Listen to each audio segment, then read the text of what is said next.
بسم الله الرحمن الرحيم قل أوحي إلي أنه استمع نفر من الجن فقالوا إنا سمعنا قرآنا عجبا يهدي إلى الرشد فآمنا به ولن نشرك بربنا أحدا وأنه تعالى جد ربنا ما اتخذ صاحبة ولا ولدا وأنه كان يقول سفيهنا على الله شططا وأنا ظننا أن لن تقول الإنس والجن على الله كذبا وأنه كان رجال من الإنس يعوذون برجال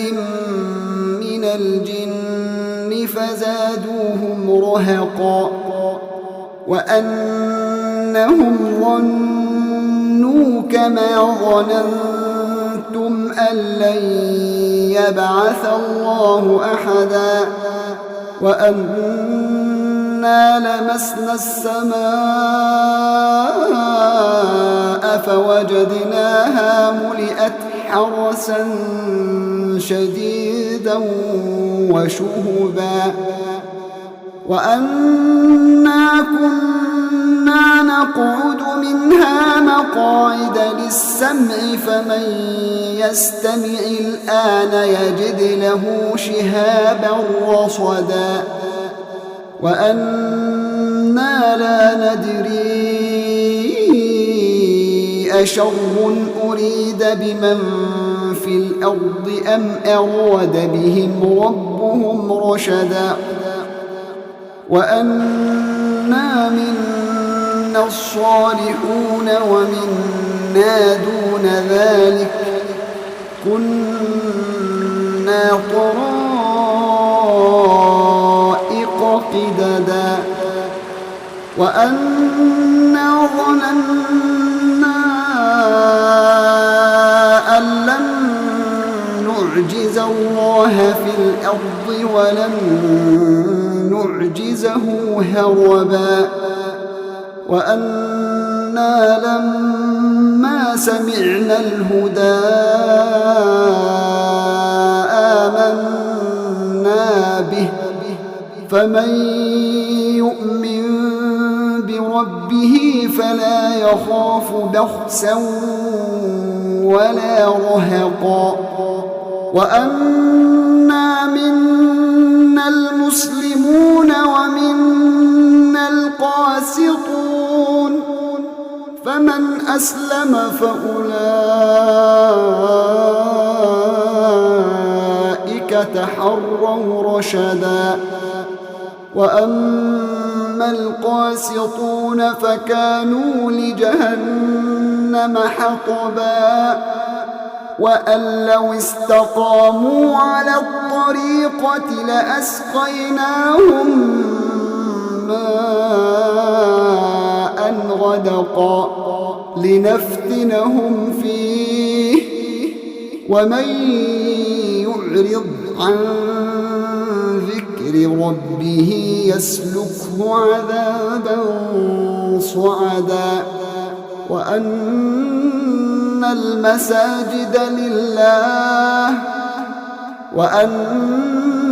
المساجد لله فلا تدعوا مع الله أحدا وأنه لما قام عبد الله يدعوه كادوا يكونون عليه لبدا قل إنما أدعو ربي ولا أشرك به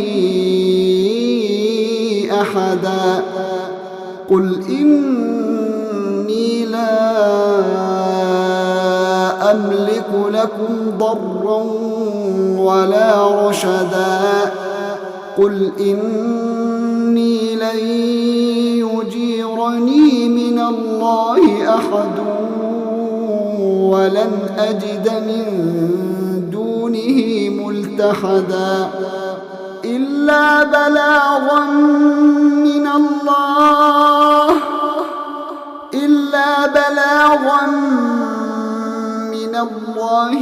ورسالاته ومن يعص الله ورسوله فإن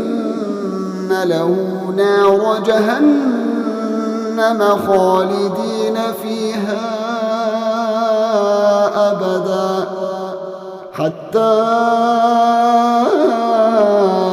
إذا رأوا ما يوعدون فسيعلمون من أضعف ناصرا وأقل عددا قل إن أدري أقريب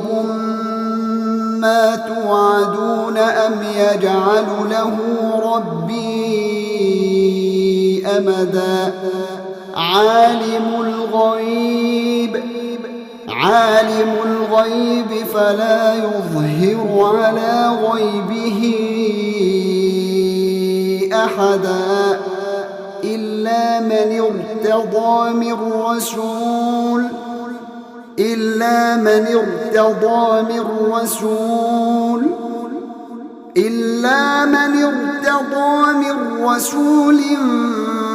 فإنه يسلك من بين يديه ومن خلفه رصدا ليعلم أن قد أبلغوا رسالات ربهم وأحاط بما لديهم وأحصى كل شيء عددا